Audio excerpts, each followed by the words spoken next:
One of the most important parts of a fighting game is the health bar. You get hit, it goes down. You get hit a lot, it might completely be empty, which means you lose the round, or maybe the whole match. Pretty standard video game mechanic. But a less standard mechanic in fighting games is healing. When your opponent is constantly trying to hit you, it's hard to get a second and recover some of that health bar. So characters who have healing powers need to find creative ways to use their powers between all the action. So for this video, we're looking at the healers in fighting games who manage to keep their life replenished during a fight or die trying, or I guess get KO'd trying. Not every fighting game is Mortal Kombat.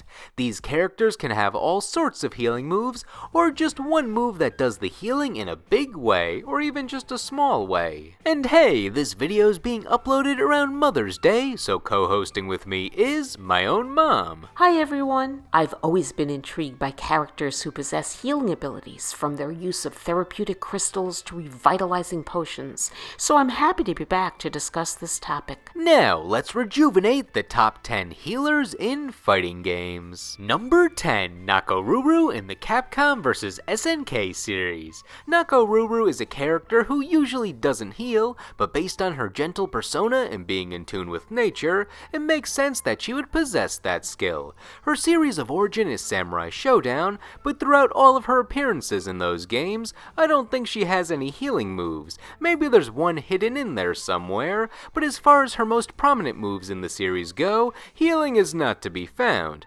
However, being the second most popular character in the series, right behind the main character Haomaru, she gets some crossover love, including the beloved Capcom vs SNK games. In these crossovers, she had all of her standard Nakoruru moves, but if you saved up all your meter, she has a super move that appears to be exclusive to this appearance, the Shirikoro Kamui no Mi. I hope I pronounced that right. This is a pretty standard healing super move where she glows, gets a chunk of health back, and says thank you. It's also got the Capcom vs SNK flair to it, where it's got a nice particle effect as the healing goes on. As for its utility, she can cancel out of it to avoid being a sitting duck, and she has low health compared to most of the roster, so recovering a bit is useful since she can only withstand a few combos. Overall, she has a classic rushdown build, where she is super fast, small to avoid some hits, and has plenty of quick strike attacks, but has poor health and defense, making her somewhat of a glass cannon,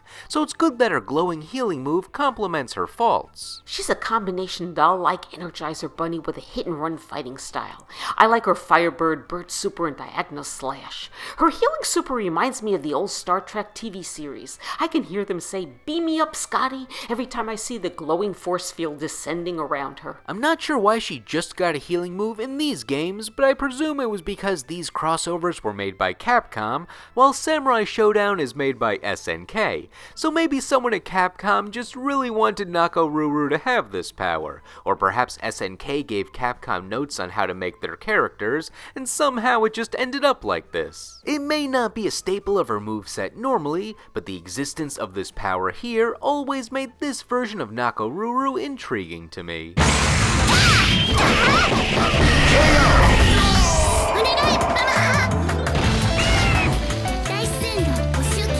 Number 9, Yoshimitsu from Tekken and Soul Calibur. Alright, let's cut to the chase. The reason this healing move is so memorable is because of the pose he does when activating it. He sits on the ground and thrusts his sword indefinitely to recover health. It's odd and hilarious. However, once you get to know Yoshimitsu, this doesn't even seem so strange for him. Remember, this is the armored ninja who fights by turning his sword into a helicopter, stabs himself, spins around at ludicrous speeds, and has poison in his belly, along with just being an eccentric dude overall, like he claps with his feet upon victory. So showing me this healing move after seeing his whole arsenal of attacks just feels like a drop in the bucket for him. I'm more impressed with all the other things he can do with his sword. I like the blend of ninjutsu samurai-style sword attacks and special stances he uses to pulverize his opponents. My favorite stance is his Manji Dragonfly. It's captivating when he rotates his sword like the blades of a helicopter helicopter and levitates in midair. However, when I think of a meditation stance, I think of serene inner reflection. I don't normally think of a sword as a healing tool. Crystals or a rainbow aura shooting out of his eyes, maybe, but not a sword that slashes his enemies. Well, it all goes back to his sword. It's possessed and requires him to slay demons to feed it, or else it will become unruly. So he makes lemonade out of lemons and takes out anything wicked if he's gotta feed its bloodlust. He can also take some soul energy with it, so I've always assumed that the healing was him repurposing that energy of the wicked into something more useful for him. Still, on its own, it's a weird looking healing attack, and you gotta understand why we all love to goof around with it. And if you want to be real silly, he has a grab that can sap the opponent's health to refill his own health or meter, but he can also drain his health instead and give it to the opponent, just cause Yoshimitsu's a goofy guy. That being said, the sitting sword heal is definitely the more famous move from him. One story about the move that's prominent in my memory is my friend and occasional co-host, Professor Oates, told me how one of his friends who played Yoshimitsu used to just do the healing move continuously and silently with the most stoic face on, so I like to imagine Yoshimitsu also just has a neutral emoji face as he does this. So let's all appreciate Yoshimitsu's sword for enabling so many wacky things that he plays off straight. Brace thyself! Peace be with you! You had good spirits! Number 8. Phoenix in Marvel vs. Capcom 3. On the surface, Phoenix is a pretty standard fighter for a Capcom fighting game. She's got projectiles, traps, a rush forward, and a few other odds and ends that may or may not involve fire. But under that, she has a dark, sinister side that's one of the most infamous mechanics in the game, Dark Phoenix. If she has a maxed out super meter and gets knocked out, she gets a new health bar and unleashes her dark form, with stronger and faster moves and flame feathers every time she attacks. The main trade-off for this overpowered form is it drains Phoenix's health until she has 1 health point left, and her overall health total is the lowest in the game, so she can basically be knocked out by a single combo or a light breeze. To counteract this, one of her super moves is a healing field. As long as her opponent is within its boundary, Phoenix's health goes back up, so if she gets aggressive or is constantly blocking, the opponent is inadvertently giving her health back. It essentially makes Phoenix's health about 50% greater based on how fast she recovers. That being said, I can't tell how useful this is overall. In a game with long combos, a skilled player could still take out Dark Phoenix with a single combo if the healing field is up. I usually don't see competitive players go for this move right away once they get meter with Dark Phoenix. I see more of them spend it on her Phoenix Inferno Fire Blast super move. The healing field seems more like a move you use if you have extra meter. It's definitely useful, but for Phoenix, the best defense is a good offense, which makes sense. She's capable of destruction on a planetary level based on the source material, so go nuts when you're Dark Phoenix. Being able to control people's minds, survive in any atmosphere, manipulate cosmic energy, and generate a healing field too?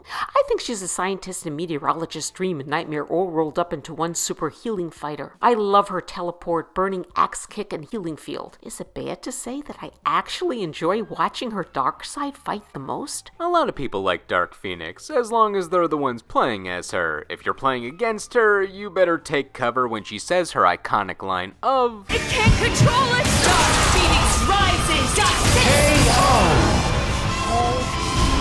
You win! I've destroyed whole planets, so what chance have you got?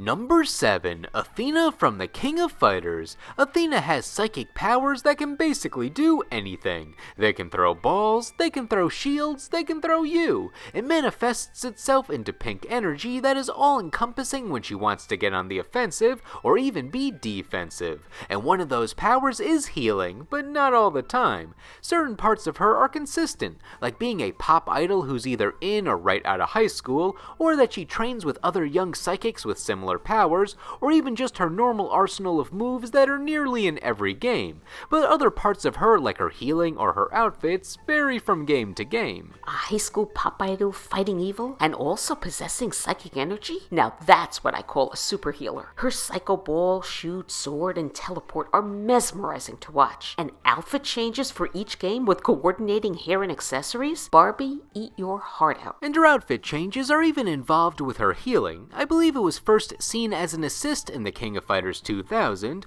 but the specific variation I like started in the King of Fighters 2002. She has a super move called Psycho Melody, where after a series of hits, she magically changes outfits into things like her school uniform or the warrior outfit of her ancestor who also had a video game. With a specific input, instead of ending it with an extra attack, she changes into a goddess dress and prays for some healing. And if you're wondering why the health bar isn't going back up in the footage, I can only do this super move in practice mode since it's one of the most annoying supers to land in the game during a match. You have to do the super input of quarter circle forward plus all punches and kicks, and then on each hit, you have to hit a certain button as the previous hit goes on, or else Athena falls and drops the super instead of doing the next move. You have to go heavy kick, heavy punch, light kick, heavy kick, heavy punch, light kick, light punch, and then quarter circle forward plus the input for the heal. The timing is so tight, you can't just hit them all in succession like you would with a raging demon. For every success, I had 10 to 20 missed timings before it.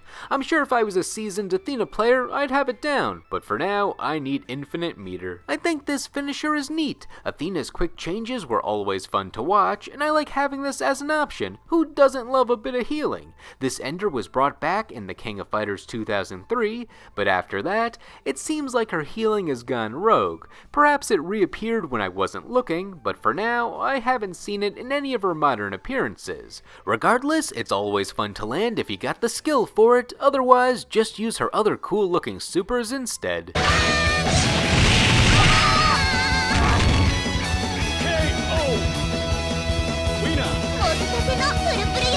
Number 6. Krillin in Dragon Ball FighterZ. Krillin's the man. He works hard, he loves his friends, he's just always around for you. Look at his prominence in all of Dragon Ball Z. He's on all the best teams right here. So it makes sense that he's a team player in a tag team game. His healing move in question is the Senzu Bean Toss. When he's the main character fighting, he can toss a bean, and depending on the button command, it goes to either of his partners or himself. If he tosses it off screen, one of his allies will get it and restore a bit of health, and he can keep on doing it, but as expected, he's wide open, so be wary of your surroundings. If it doesn't go off screen, it bounces off the wall and lands on the field for him to eat and heal, but be careful since the opponent can eat it if they reach it first, or more, has it touch their body and they absorb it. But still, bean assist, yay! For context, Senzu beans heal all wounds and restore you to perfect health in the series. They used to be used as a food that fills you up for 3 days before that concept was replaced with the healing for plot convenience. Krillin was the keeper of the beans in the Cell arc, which is why he has the move here, but let's also pay our respects to the real bean daddy, Yajirobe, also Korin cause he grows them. With the same animation, if he doesn't feel like throwing a bean, he can instead throw a rock, in reference to when he thought Goku could sense attacks in his sleep, so he tested that by throwing a stone, and spoiler, Goku couldn't. So it's funny how this scene made Krillin famous for throwing rocks, even though he's a master of martial arts and has ki that can slice through anything, which are much more notable skills. And he has those attacks here. His moveset covers all of his amazing ki control, and it just so happens he can throw a bean or rock really well. He's kind of a jack of all trades, and he's lightning fast too. From his ki blast and solar flare, and of course his healing Senzu beans, he's very resourceful, and better than having a doctor in the family. Too bad you couldn't buy a canned version of the beans at the grocery store. I'd add them to everything from soups to salads, and even smoothies too. I mean, you used to be able to buy some jelly bean imitations of them at like FYE or some places if that counts. Also, you can only eat one at a time, though the one Krillin throws in-game is massive, mainly because it needs to be visible to all players, but it's just funny how not to scale it is here. I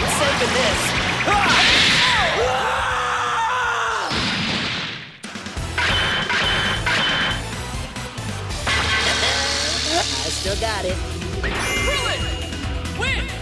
Number 5. Cyborg in the Injustice series. Cyborg is a member of the Teen Titans and later Justice League who's a tech whiz, and it all starts with his cybernetic body. He's always trying to upgrade himself and has a lot of tricks and tools hidden in his technology. Sonic booms, projectiles from his arms, projectiles from above, a grappling hook, a fist bigger than his normal fist, they all actually have official names, and to top it off, he's got the famous... Here's the big one!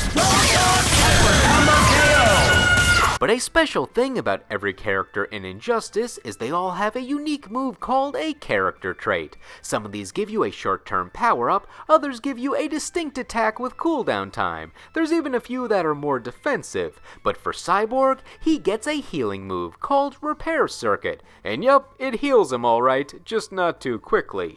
He does his startup pose and then glows a bit as he heals while standing in place. You are able to restore a good amount of health before you have to go into cooldown, but in a fighting game, you're a big target if you do that. There's a bit of time for it after you knock down the opponent first, but the startup of this move always made it feel like it wastes too much time to me. I think it needed to be more like a one-time activation for a set amount of healing instead, like one option for Harley Quinn's trait in the first Injustice game. Her healing is passive, so you can move around after the animation while still being healed for a bit. I just could never find time for Cyborg's healing move when playing as him, but it's cool in concept. Cyborg has all of his different appearances, so it's interesting to think of him rewiring himself mid-match for the flex, besides when he flexes on you with his other attacks. He's exactly how I pictured he'd look when you say cyborg.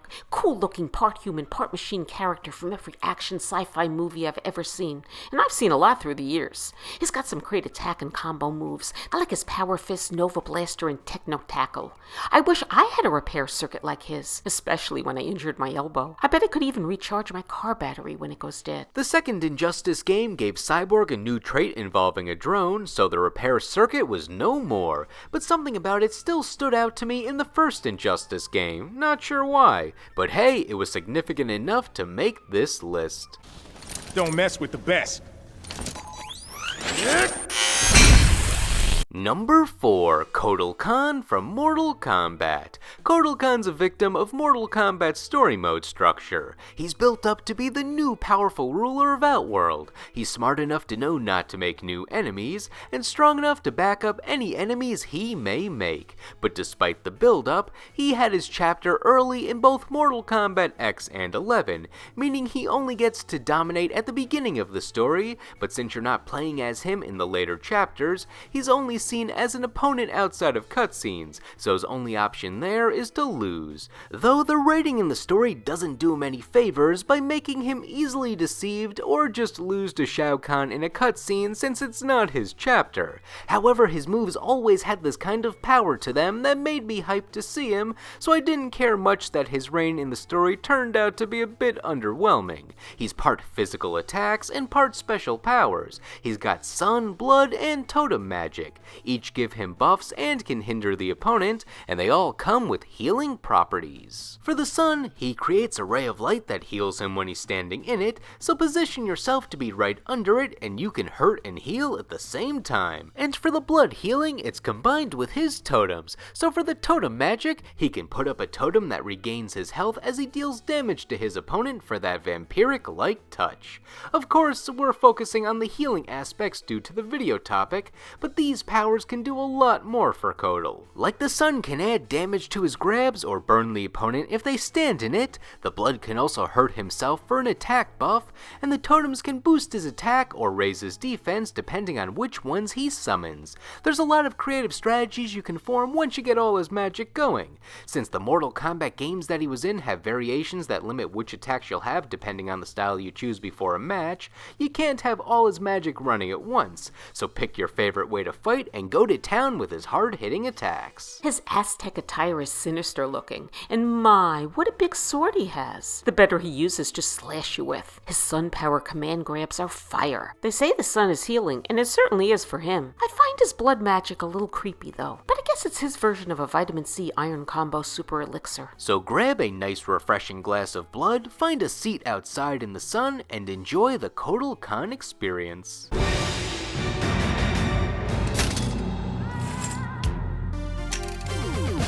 Friendship Total Khan wins. Number 3, Jun Kazama from Tekken. Jun is a very interesting character in Tekken's history. The only canon game she was in before Tekken 8 was Tekken 2, but she became a fan favorite quickly, in part because of how mysterious she was. She came in for one game, was the only person who liked Kazuya, and then left. No one knew where she went, and her moveset was eventually replaced by her niece Asuka, so it seemed like her main purpose for a while was to be Jin's mysterious mother and show up in the non-canon tag tournament games that had every character. She was also the boss in those games covered in goo, adding to her mysteriousness. After nearly 30 years though, Jun's story continued in Tekken 8. We learned that she encountered the boss of Tekken 3 Ogre, who almost killed her. She was thought to be dead, but barely escaped, and just kinda chilled for however long it's been until she realized that she needs to see her family again. Kazuya was her lover and Jin was her son, so she has a connection to both protagonists. But with her return, she had to give her moveset a tune-up. Her new energy-inducing power is all over her moveset, where she charges up a bit of ki to strengthen her hits and lengthen her combo strings. I like the pose that she does when she activates the ki. It feels like she's doing a "come at me bro," even though it's more just how the pose looks without trying to taunt. With each hit using this power, it drains a bit of her health, making part of her health bar this transparent color.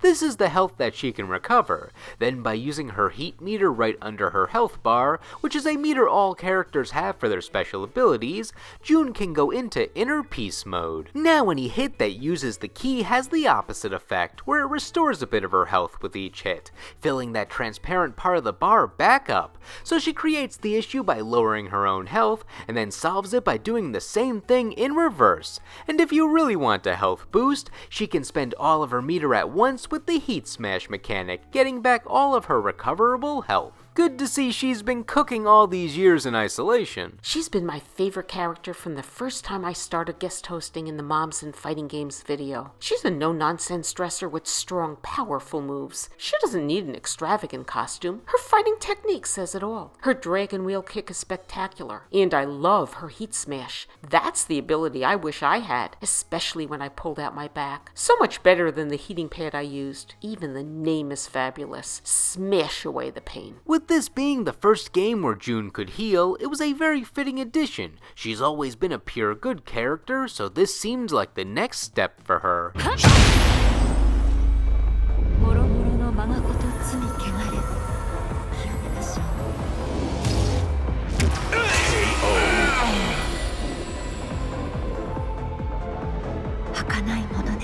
Number 2, Elena from Street Fighter. Elena is one of the happiest characters in the series. She just wants to share her joy with the world and collect precious memories. There is a serious aspect to her when she senses a disturbance in nature, but it all comes back to restoring an overall sense of balance and harmony.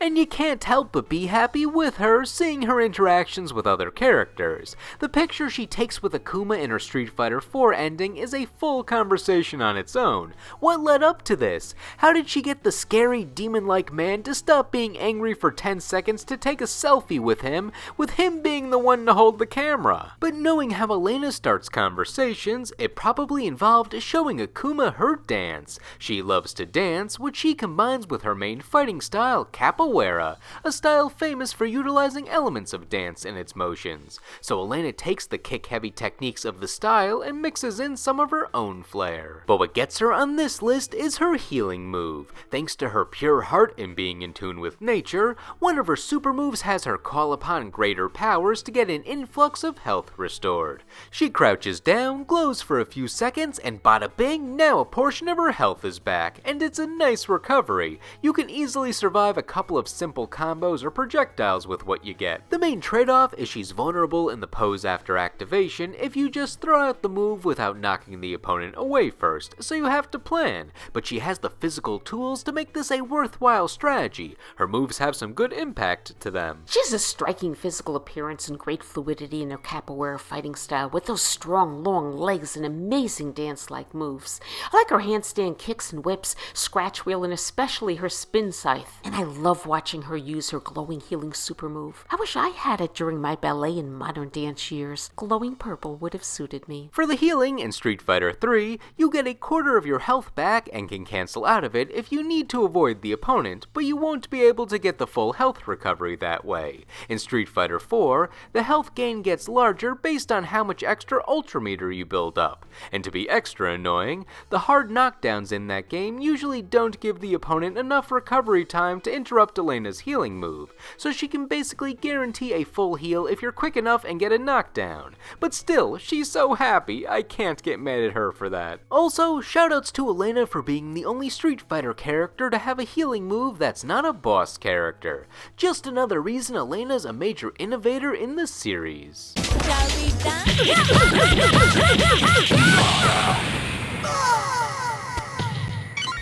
You win.